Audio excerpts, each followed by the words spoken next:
UFC 327 just took place, and I'm gonna go through the entire card, starting with the early prelims. We're gonna go all the way to the shitty main event. Um, give you my reaction, give you my breakdown to every single fight that just took place on this pretty decent card. Probably card of the year so far, but fuck it, man.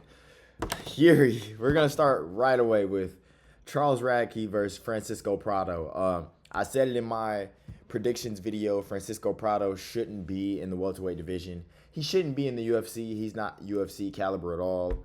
Um, Pretty easy win for Charles Radke, I would say. Round one starts. Francisco Prado is on the front foot, being super aggressive, walking forward, he landed a body kick, he landed a couple punches. Um, but then Charles Radke started circling better, and then he ended up knee picking Francisco Prado, taking him down. Excuse me, doing a lot of damage on top. Not a lot of damage, but enough damage to obviously win the round. The rest of the round was spent on top. Nothing else happened in round one outside of Radke just grinding through Francisco Prado, who couldn't really scramble out and get back to his feet in round one. Round two, fight starts on the feet, really nothing back and forth. Charles is landing strikes, but they're clean enough, but they're not like doing a bunch of damage. And then he ends up getting a takedown. He gets a takedown and does some damage while he's on top, but Francisco Prado ends up reversing the takedown or reversing the position. So now he's on top and Charles Radke is in full guard. And Charles Radke from the bottom lands a clean elbow right across the forehead, like literally right like this on the forehead of Francisco Prado. Slices him open immediately. Blood is just rushing everywhere, all on Charles Radke's face, all on the octagon. First fight of the night, the octagon's bloody as fuck. And that was basically the end of the round. Round three, early in the round, Francisco Prado eye pokes Charles Radke after he like grabbed the cage to stop a couple takedowns. Didn't get anything for that, but then he eye poked Charles Radke really bad too. It didn't even look like he was trying to do anything. His index finger like genuinely just went into Radke's eye. It was pretty bad. The crowd was pretty adamant about taking a point. They were fucking pissed. Take a point, take a point, take a point. And Goddard was being stern about it. He took a point away, and then it was it was Radke's fight to lose at that point, even though he was winning every round before that. Prado was trying to close the distance a lot, bullshit back and forth, stand up. Radke gets another takedown. Fight ends on the ground. Radke nearly gets guillotined at some point, but pops his head out. It looked tight, but he pops his head out, ends up on top. Fight ends there. Clear Radke 30-26 with a point deduction, 30-27 without it. He gets on the mic, seems like he's going to be wholesome, but then he drops another F slur on the camera. I obviously can't repeat that, but he drops it live on Paramount Plus. He looked happy to say it. The crowd was for him too, so I don't even know why he was angry at the crowd. He was like, "Fuck Miami, you fucking," and then he said it. Good win for Radke. Francisco Prado, cut him. He fucking sucks. He's always sucked. Moving on though, Kelvin Gastelum versus Vicente Luque. Luque making his fucking middleweight.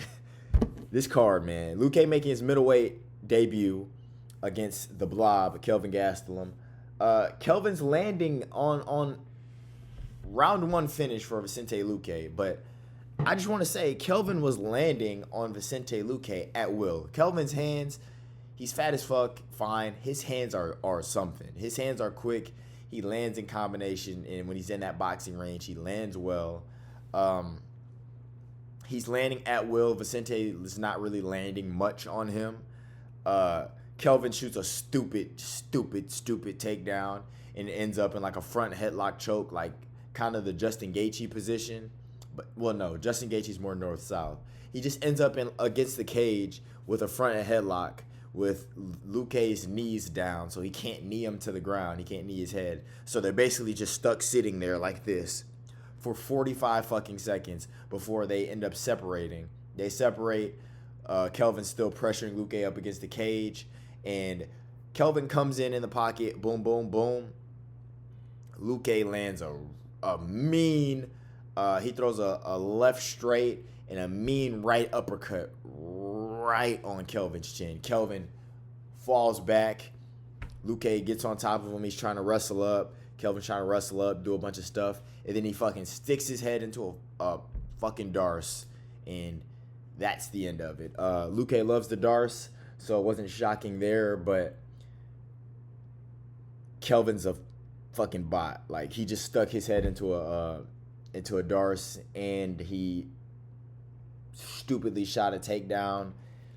Just dumb by Kelvin Gastelum, but good win for Vicente Luque. I don't know what's for him next. I'll think about that another time, but good win for him. Good way to weather the storm. Kelvin was putting some shots on him early on with his boxing, so good win for Vicente Luque. Moving on, though. Wow. Chris Padilla versus Markel Medeiros. This fight was scored a fucking draw, okay? I'm going to tell you, I'm not going to go through it. I'm going to tell you this right now. Chris Padilla has an argument to win every single round of this fight. Every single round of the fight, Chris Padilla has he has an argument for. In round one, he's coming up. He's got that tie stance. He's feinting like the teep, throwing low kicks where he's not really rotating all the way through, just throwing low kicks, jabbing. He's constantly in Markel Medeiros' face, throwing out a bunch of stuff. And Markel Medeiros, he's like a cute fighter, not like cute like he's handsome. He's like cute where he's trying to be all technical, and he's trying to keep shit cute and not let it get dirty. And Chris Padilla's game plan was to obviously make the fight dirty. His coach at the beginning or during the middle of like the first round is yelling, "He light skinned, let's work, come on, he light skinned, that nigga light skinned." And he's like, "He trash in the pocket, beat his ass up in there in the pocket." This is Chris Padilla's coach just yelling loud as fuck. He's yelling this shit out. And Chris Padilla's just walking forward, high and tight guard, jabbing out there, throwing just shots constantly, throwing shit, elbowing, everything. He's walking Markel Medeiros down, like kind of low broing him. Markel's landing somewhat. He ended up landing an elbow, like a straight down elbow that sliced open Chris Padilla, but that was a clear Chris Padilla round in the first round. Round two was close. Medeiros was landing good shots. He kept throwing elbows. Now he's throwing elbows from both arms. He's throwing them up, down, across the face. He's throwing elbows standing. But it's more just Chris Padilla walking forward, throwing low kicks, throwing the same shit. Markel Medeiros is throwing punches and throwing kicks, throwing outside low kicks and stuff, but they aren't really doing much to Chris Padilla. He's just walking forward through the shit. Round three, what the fuck happened in round three? Round three is more or less the same things, but Markel Medeiros cheats and grabs the cage. That's what happened. He cheats, he grabs the cage, and Keith Peterson, I believe it was, took a point away from him. It was like his second time fouling Chris Padilla. He eye poked him early on in the fight. So he grabs the cage. Keith Peterson takes takes a point away. Chris Padilla wins that round. I just explained to you, Chris Padilla obviously won the first round. He won the third round, obviously, because of the point deduction. And maybe you can give Markel Medeiros the first round. Now I'm going to show you what the judges' scorecard was. Chris Padilla versus, what the fuck is his name? Markel Medeiros scorecard. Excuse the spelling. I don't give a fuck. The scorecards read Chris Padilla losing the first two on Derek Clearly's card, losing the first two fucking rounds. He lost the first two rounds to Derek Clearly.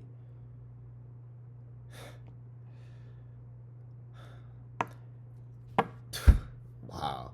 And on Eliseo Rodriguez's card, he lost the last two, but the point deduction made it a tie. And then on Solimar Miranda, who had the right scorecard, if you either give Chris Padilla rounds 1 and 3 or all 3 rounds, there's no argument to give him anything else. So, stupid draw, great performance for Chris Padilla. He took this on like 3 weeks' notice. He missed weight, but he took this on 2-3 weeks' notice, so it makes sense. Markel Medeiros is shit. I think he's shit. He trains out there at the MMA lab with Benson Henderson and shit. I think he's too cute. I think he's too pretty to fight. He wants to be too pretty. He wants to keep shit too clean. I don't think he'll fare well in the UFC. He should have lost this fight like he did. Majority decision the first time for Chris Padilla. And then they go back, and during the fucking Tatiana Suarez, at the end of their fight, they changed the decision. And it reads out, all the judges made a mistake. Fuck no. Moving on, though. Tatiana Suarez versus Lupi Godinez. I picked Tatiana Suarez to win this boring 30-27 decision. She was on her way to doing that. In round 1, Lupi Godinez lands an amazing 1-2 down the pipe, and it kind of sinks Tatiana to where it looks like she's out. Excuse me. It looks like Tatiana's out of it. She looks like she's out of it. Lupi takes her. She falls to the ground, kind of drags her to the ground. Rabbit punches, does a big picked her up, big, slams her back to the mat. It was a good mat return. Doing a little work, and then Tatiana Suarez ends up reversing the position, and then ends up on top for the rest of the round. Excuse me, Tatiana Suarez. That was me during this fight, yawning. She ends up on top, literally does nothing. I don't know if she landed a single strike of ground and pound outside that wasn't to the body. She just laid on her inside control for like 3 minutes and 45 seconds. She probably would have won that first round on the judges' scorecard. Round 2, Tatiana is just like walking down Lupi with like a collar tie and trying to initiate the clinch. She's throwing shots to the body to not let her get any space at all. And then she takes her down up against the cage, and she immediately jumps on the back. And when she jumps on the back, it's kind of over from there. She jumps on the back, and immediately she's got her arm around her neck, trying to free her other arm. She's got a tight squeeze under the neck already. So Lupi's just trying to fight it, kind of turned into her, and it was too late. She choked her out. So great finish for Tatiana Suarez. She was on her way to looking dog shit. She pulled it back. She pulled it. She pulled through. She got us to finish. So great win for her. Give her, I don't even know, like Verna Jandiroba maybe. She's not going to get Mackenzie Dern or Zhang Wei Li. She just lost to Zhang Wei Li. She's not getting a title shot. Give her Verna Jandiroba, or I don't even know. But great win for Tatiana Suarez against Lupi Godinez. I'm yawning. I'm sorry. Mateusz Gamrot, I have an adrenaline dump. I got so many adrenaline dumps from this card. Mateusz Gamrot versus Esteban Ribovic. I picked Mateusz Gamrot to easily beat Esteban across 3 rounds. I said 30-27, but didn't even have to go there. 2 minutes into the first round, Esteban Ribovic stupidly throws an inside low kick against Mateusz fucking Gamrot. Dumbest shit in the fucking world. I don't know what goes through these fighters' heads. You're fighting a fighter who doesn't want anything to do with the stand-up. He just wants to chain wrestle you and wrestle you and mat return you and get you to the ground. Why the fuck are you throwing inside low kicks? Why? Why was that in the game plan? He throws the inside low kick, and guess what happens? Gamrot scoops up his leg, takes him down immediately, and the first round was spent just on the ground. Boring as fuck. The crowd was booing like crazy. Nothing happened. Gamrot did no damage, and Esteban didn't get off the ground in the first round. In the second round, Esteban is overthrowing. He's like overthrowing. He came in with some hooks, overthrew them, and Gamrot just changed levels on him, took him down. He was like riding him, no homo, like the entire way through. So like every time Esteban would try to move, or he would try to like kind of stand up at Gamrot was grabbing him. He tried to like pass the crucifix and all of this stuff. He ends up on top. He's got a like an arm triangle grip, and then he just finds the fucking arm triangle, clears the hips. Referee's like, it looks like Esteban's out because he's kind of going limp, but the referee's trying to check for him, and then he's like, no, ref, watch out. Let me tap. Move the ref out the way. Move his hands. 2 seconds later, you should just let the ref stop it. He literally said, nah, ref, I got this. Dumbest shit in the world. If you pick Esteban Ribovic to beat Mateusz Gamrot, I don't know what to tell you. Ribovic's game, he's never shown you the ability to stop takedowns, to be able to be smart enough to to be in the octagon with somebody like Gamrot. This is a Daniel Zellhuber victim. Like, he maybe not victim, but this is going life and death with Daniel fucking Zellhuber. I don't care if it's him being ass. He always sucked to me. I was never a fan of him. Ronaldo Rodriguez. I was never a fan of any of them. He's a Daniel Zellhuber victim, and Mateusz Gamrot he was the favorite against Charles Oliveira. Like, it's his Gamrot. He's number 7 in the fucking world. He's really fucking good at grappling. Why would you ever pick Esteban Ribovic to beat him? Ludovic Klein got out-grappled by Gamrot across the distance. Why wouldn't Esteban Ribovic? Moving on, though. These niggas. Fuck Kevin Holland and fuck Randy Brown. Cut them both from the sport. I never want to see them again. I'm going through this quickly. Randy Brown sucks. He's 6'3". He's got the longest limbs in the division, probably, outside of Carlos Broadus. And he can't check a low kick to save his fucking life. Kevin Holland, you know when Kevin Holland is putting a fucking game plan on you, that you fucking suck. Kevin Holland clearly had a game plan to chop low and then bring shit upstairs. He was throwing low kicks right out the gate on Randy Brown, and he got like big ass welts on Randy Brown's legs, on his left calf and his left shin. Because he doesn't know how to check a leg kick. Randy's big moment in round 1 was landing a left hook that kind of stumbled Kevin, but that was really all that happened. Midway through the round, Randy slipped and Kevin ended up on top. Kevin's round. Round 2 was a boring back and forth. Boring as fuck. And then Randy, I think, slips again maybe, and he just sticks his head into a Doris. Kevin's cranking it, or he's squeezing heavy, like you think the fight is over in a second. Kevin's squeezing like crazy. For about a minute straight, I'm like, oh, it's over. Oh, it's over. Oh, he's going to clear the legs. Oh, he's doing this. Oh, he's doing that. Fight's over. And fight wasn't over. Randy withstood it, but then they stood back up, and it looked like they both used all of their energy to, 1, for Randy to escape, and 2, Kevin Holland squeezing, because they were both extremely gassed when they got back to the feet with like a minute left. Randy just didn't throw anything. He was standing in front of Kevin Holland like doing shit like that, just bouncing with his hands at his waist, not doing shit. Round 3, more or less the same. They did fuck all the entire round.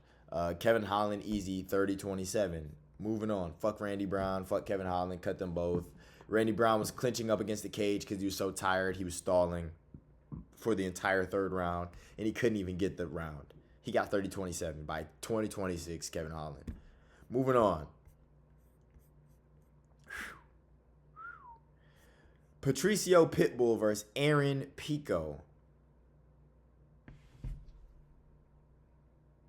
I'm sorry, Aaron. I disrespected you. Oh, shit. I'm sorry, but motherfucker. I'm not trying to yawn. It's 12 o'clock in the morning. Aaron Pico versus Patricio Pitbull. What a scrap. They had a decent scrap. Fight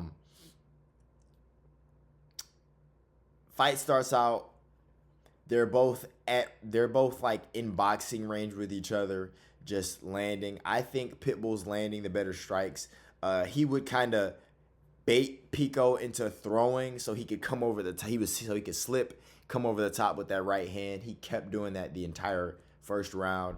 But Pico is landing great shots on Pitbull. Like, in the pocket, he's landing uppercut, left hook, right hand. Like, he's just landing systematic, just 1-2. Like, they're just sharp. They're getting to the target. Round 1 was a great back and forth round. I gave it to Pitbull personally.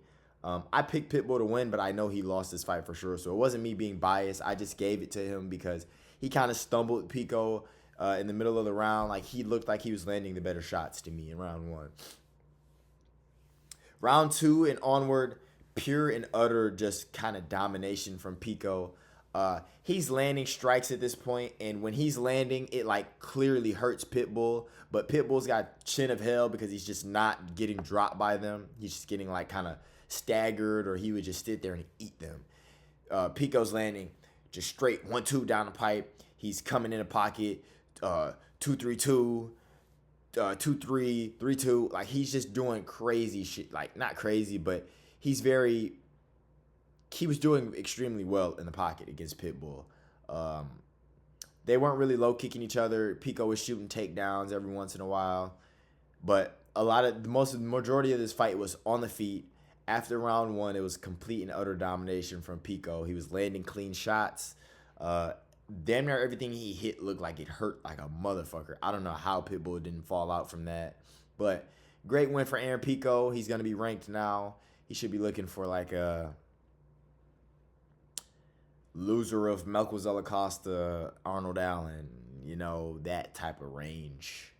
That range of fighter. David Onama maybe. You know, shit like that.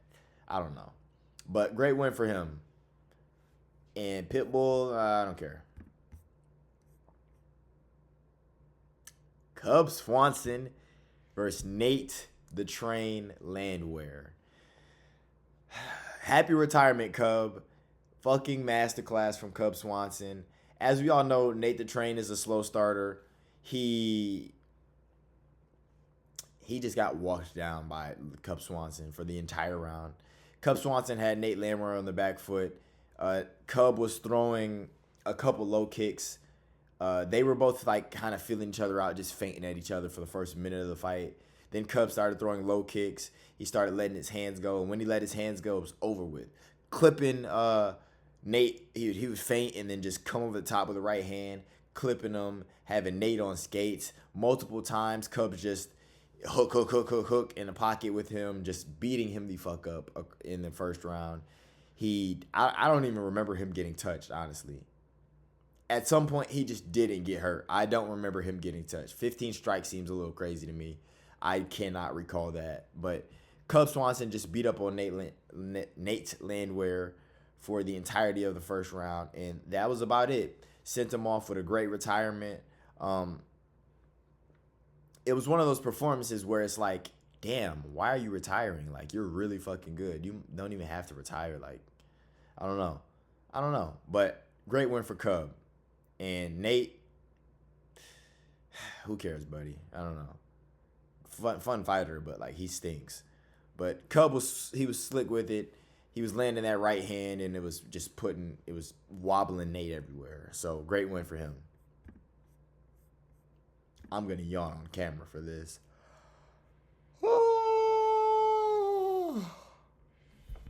Fuck Dominic Reyes. Fuck Johnny Walker. Cut them both. They fucking suck. I'm not even going to full screen these retards for this. They're going to end up like this. Dominic Reyes versus Johnny Walker is one of the worst fights of all time. It's up there with just Derek Lewis, Francis Ngannou, of two people who when the fight started, you knew the fight was going to end in a knockout. Two people just being scared of each other and scared to be knocked out. Derek Lewis, Francis, part 2. Dominic Reyes is he's more willing to let his hands go than Johnny Walker was. But at some point, there was a stat for Johnny Walker. He had landed 3 shots to the head, 3 to the body, and 30-something to the legs. He was just throwing low kicks the entire fight. There's nothing else for me to talk about. Johnny Walker was throwing low kicks, and Dominic Reyes was throwing kicks up high, landing with the toes, landing a couple twos every now and again. But who the fuck cares who won this fight? It was a split decision. They both fucking suck. Moving on to one of, if not the greatest fight in the history of the fucking sport. Not to toot my own horn or anything, but let me show you. Let me just show y'all so I'm not coming across as like, I'm not coming across as like I'm bullshitting. You know what I'm saying? Like I'm not. This entire week, I'm saying like, okay, from here, right? I made this video, press conference reaction, right? I made that video. You watched that, great video. I'm watching Josh Hogan. I'm like, you know, you probably can't see it because my webcam. I'm like, he's fucking cringy, but he's so entertaining. I'm starting to like him. Yo, someone get Josh Hockett out of here. Fuck it. I fuck with Josh Hockett. Oh my fucking gosh, it's Josh Hockett time. I like Josh Hockett. I don't know what to tell you. Hockett. I like the Incredible Hulk. I do. I changed my pick like during the week. I should have said that. I should have posted it. I was going for Hockett. I should have made it short or something and changed my pick. I changed my pick before. It's easy to say it now, but this was one of, if not the greatest fights in the history of the sport. Definitely the greatest heavyweight fight ever. Better than Mark Hunt, Bigfoot Silva for sure. These two motherfuckers went at each other from the bell ring. Josh Hockett is getting announced. He walks up to Curtis Blades, flips him off. They fight. They're just walking at each other, just throwing in combination, punching each other's fucking heads off. Josh Hockett, boom, boom, boom, flurrying Curtis Blades. Curtis falls to the ground. Oh, fuck, I'm fucked. Curtis gets up. He's weathering the storm. He, boom, boom, boom, has Josh Hockett all jelly-legged and moving around and shit. They are literally beating each other's ass in the pocket for 3 rounds straight. I don't even know how to describe it to you. I want you to go out and watch this fight. This might be the greatest fight ever. They are literally two 230 plus pound men. Curtis Blades has 30 pounds on Josh Hockett, by the way. It doesn't matter. They are trading in the pocket with just hands. No kicks, no wrestling really. Outside of when they just needed a breather, they clinched for like 2 seconds and then it's right back to action. These two were punching each other's lights out and none of them went to sleep. They both had too much pride, too much disdain for the other, and they just didn't want it to lose to the other fighter. So they were standing on their feet all throughout all 3 rounds. And the second round even, like Curtis Blades knocked Josh Hockett's mouthpiece out before the round's over. And they're just beating each other up, constantly just dropping each other and wobbling each other crazy. I mean, 214 strikes to 181. Insane. I can't, me talking about this doesn't do it justice. You just have to go watch this. It was a clear 29-28 Josh Hockett rounds, 2 and 3 I gave him. I gave Curtis the first round. Hockett started off the first round better, and then Curtis Blades just took the fight over. He like landed 20 plus strikes than him in the first round, but then Josh was just landing better shots. He was landing more. He was like causing the more concussive shots to Curtis. It was like obvious too. This is one of the greatest fights in the history of combat sports. Go watch this fight. Moving on. Paulo Costa versus Azamat Murzakanov. Great win for Paulo Costa. Yawning again.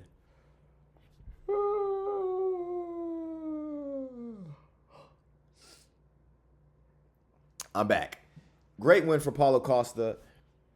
Kind of destroys Azamat Murzakanov.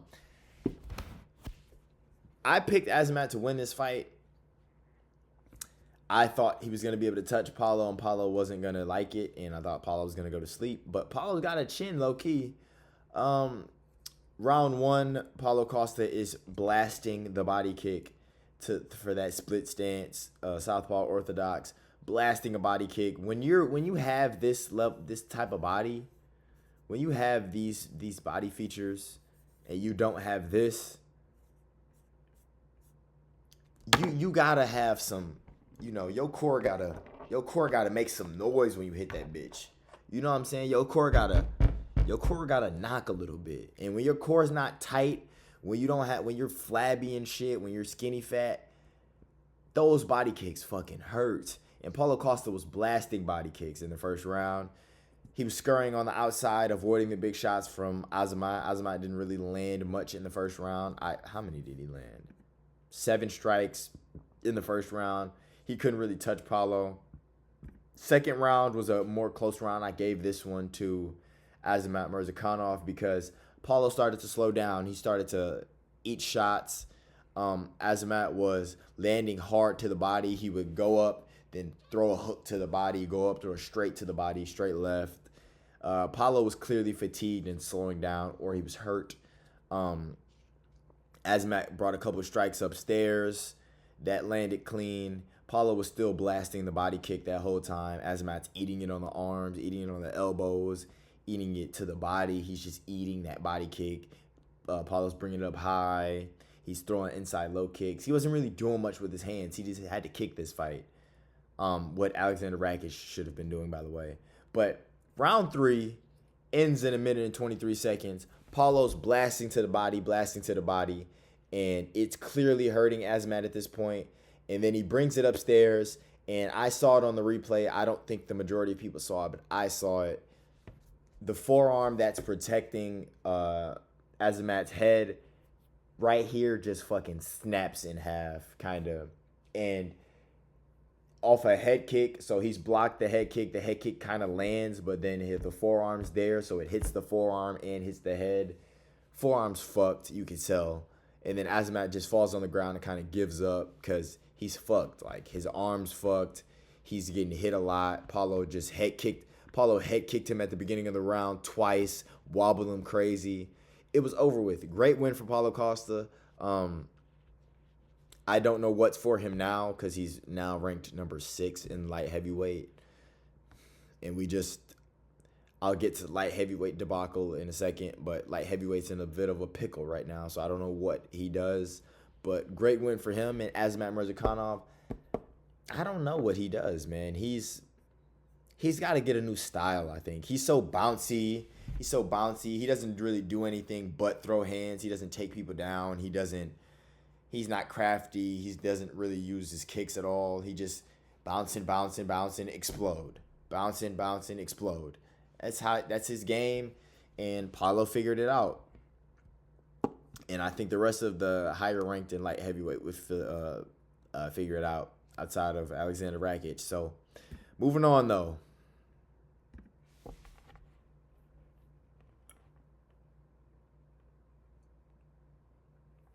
Yuri Prochazka versus Carlos Ulberg, man.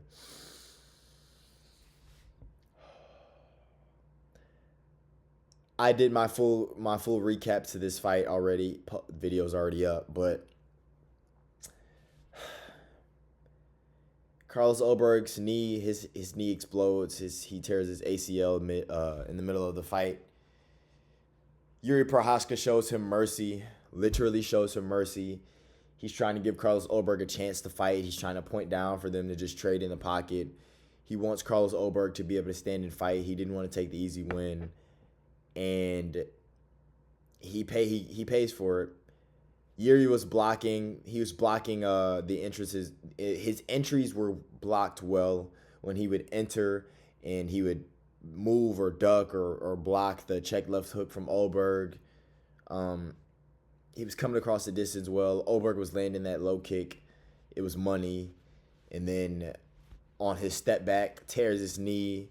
Yuri's like hyping himself up and hyping Ulberg up. Like, come on, man, this is fucked. Like you could clearly tell on Yuri's face, okay, he's hurt. Everyone knows he just tore his fucking knee. Everyone in the world could see that.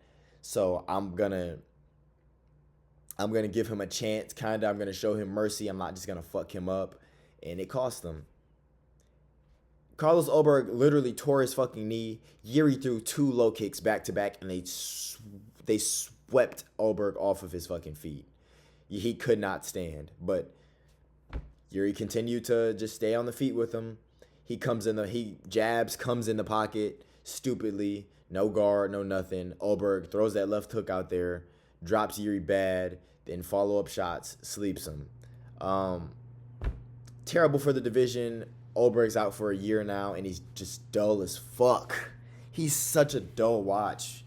he not a dull watch, but he's such a dull character. He has no personality. Even when he was trying to shout, he didn't have a personality. Like he's just auraless. He's nothing. Yuri's dumb. He's retarded. I don't know what else to say. Very, very, very upsetting. But man, Yuri. I don't even know what's left for Yuri right now. I don't know. But Magomed Ankalaev, save us.